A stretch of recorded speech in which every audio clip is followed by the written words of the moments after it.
Hey there, awesome physics students. Let's talk about electric charges and some things about electric force.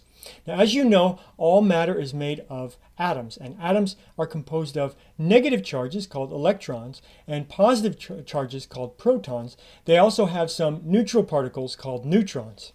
In the core of an atom are the particles called nucleons, and there's two kinds. There's protons, which are positive, and neutrons, which are neutral. And there's roughly equal numbers of neutrons and protons in a nucleus. So let me just draw the equal numbers here. So I've got 4 neutrons and 4 protons in that one. And the nucleus is extremely small. It's about 1,000th of a millionth of a millionth of a meter. More than 10,000 times bigger, 100,000 times bigger than that is the entire atom. And on the outside of the atom are the electrons.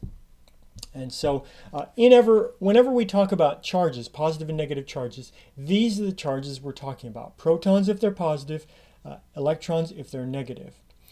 In a neutral atom, you will always have equal numbers of negative charges as positive charges. So the total charge on this atom, if it's neutral, is 0. Now, you've probably heard of some other behavior of these charges. If I have 2 charges and they are the same kind of charge, that is, maybe they're both positive, then they will repel each other with a repulsive force. That is the electric force. Similarly, if there are negative charges, they will also repel each other. 2 negative charges will repel each other with an equal and opposite force, and that's, again, the electric force. If, however, they're opposite, so one's negative and one's positive, they're going to attract each other, again, with an equal and opposite force, and all of these are examples of the electric force. Now, what happens, if this is true, then how is it possible that the nucleus could be composed of so many positively charged protons all crammed together so tightly? Yes, they do repel each other with the electric repulsive force, but there's another force called the strong nuclear force that, as you could guess, is much stronger than the electric repulsive force, and that overcomes them, and that keeps all the neutrons and protons together. That's what binds them. Strong nuclear force is very weak, though. It basically falls to 0 if you get them an appreciable distance away, and so it's not important. The strong nuclear force is not important over any bigger distances than the nucleus here.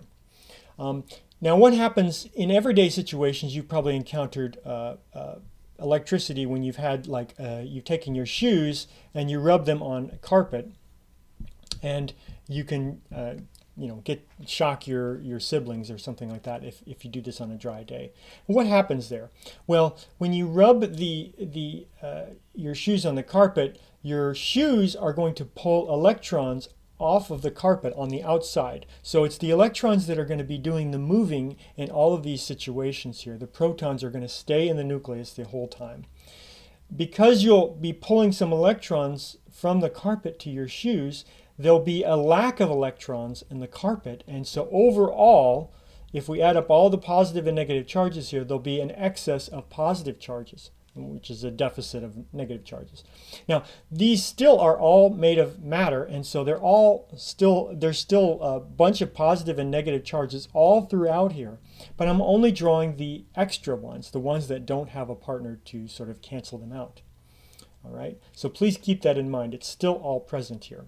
Now, there's one more important configuration of charge that we need to talk about here, and that is if you have a neutral object but the charges are physically separated so that there's a positive side and a negative side, but the overall object there's equal numbers of positive and negative charges, so it's neutral. This is called a dipole, and because electric forces depend on distance, the dipole will actually still interact. Even though it's neutral, it will still interact electrically with other particles. One of the most important dipoles is water, and so this has an oxygen atom with 2 hydrogen atoms, and the oxygen atom likes to hog the electrons because it's so electronegative, and so the electrons tend to congregate over there a bit more, and then the side with the hydrogens tends to be a bit more positive. And so this is a dipole. Many of water's important properties are attributed to the fact that it has this dipole configuration. And we wouldn't be here, and the Earth would be very, very different if water didn't have this, it wasn't this dipole in this way.